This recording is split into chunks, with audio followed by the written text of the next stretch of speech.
ओम नमो भगवते श्री रमनाय। ईश्वर जिसका प्रकाश मन में प्रदीप्त है तथा जिसने सारा प्रकाश मन को उधार दिया है, उसके प्रकाश में अंतर्मुखी होकर उसमें विलीन हुए बिना हम मन द्वारा उधार लिए हुए प्रकाश से प्रकाशों के प्रकाश को कैसे जान सकते हैं।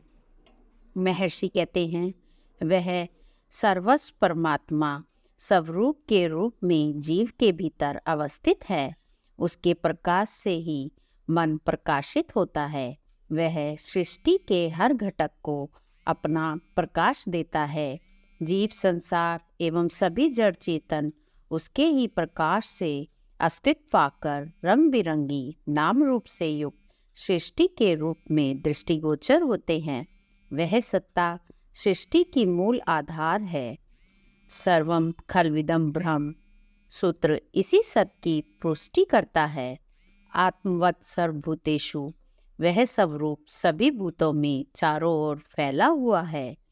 उपनिषद के ये सूत्र अति प्रेरक हैं तथा भगवान के उपरोक्त सूत्र का ही समर्थन करते हैं।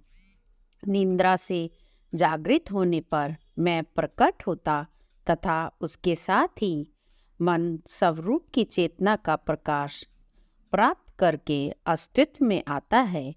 निद्रावस्था में मन का अस्तित्व ही नहीं होता है।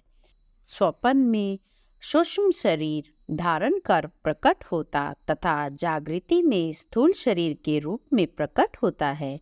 मन का प्रकटीकरण पूरी तरह से स्वरूप में ही सन्निहित माया शक्ति के कारण है।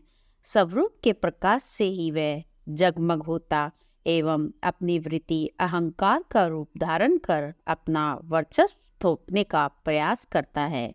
वस्तुतः उसका प्रकाश, उसकी चेतना और उसके स्वयं का अस्तित्व पूरी तरह उधार के रूप में प्राप्त हुए हैं। स्वरूप के प्रकाश से प्रकाशित वह स्वतः सत्य को जानने का दावा कैसे कर सकता है।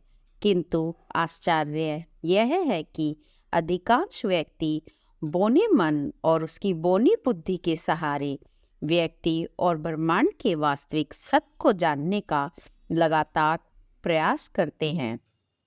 इस प्रयास में मात्र बौद्धिक सिद्धांत एवं अध्यात्म के कोरे सूत्र ही हाथ लगते हैं। संतुष्टि, आनंद, शांति एवं आत्मबोध जैसे लक्ष्यों की प्राप्ति कभी संभव नहीं हो पाती। सूत्र में महर्षि इसी तथ्य की ओर संकेत देते हैं और स्पष्ट करते हैं कि जिसका अस्तित्व ही एक छलावा है, उसके सहारे अस्तित्वों के अस्तित्व आत्म स्वरूप परमात्मा को जानने का प्रयास करना पूर्णतया असंभव है। मन के शुद्ध प्रकाश में अंतर्मुखी होकर प्रकाश के मूल स्रोत को खोजना ही प्रयास है। आत्म अन्वेषण की साधना का आरंभ मन के अंतर्मुखी होने से ही है। अंतर्मुखी होने से अभिप्राय है मन के सभी विचारों से मुक्ति पाना। ये विचार व्यक्ति, संसार अथवा ईश्वर किसी के भी हो सकते हैं। मन की हर कल्पना, मान्यता विचार की श्रेणी में आते हैं। अंतर्मुखी होने का अर्थ है विचार शून्य हो जाना। यही देह साधक का होना चाहिए। मन की प्राप्ति साधना की सर्वोपरि उपलब्धि है। मन के मौन से ही शांति एवं आनंद का मार्ग प्रशस्त होता है। स्वरूप एवं परमात्मा की वाणी मौन में प्रकट होती है। साधक के प्रयत्न इस अवस्था तक ही कार्य करते हैं, किंतु महामौन की अवस्था स्वरूप के अनुग्रह से प्राप्त होती है। यह मौन ही प्रकाशों के प्रकाश, महाप्रकाश, आत्मरूपी परमात्मा का वास्तविक दर्शन कराता है। किंतु इस अवस्था की प्राप्ति मन के अंतर्मुखी हुए बिना संभव ही नहीं है। सूत्र का यही सार है।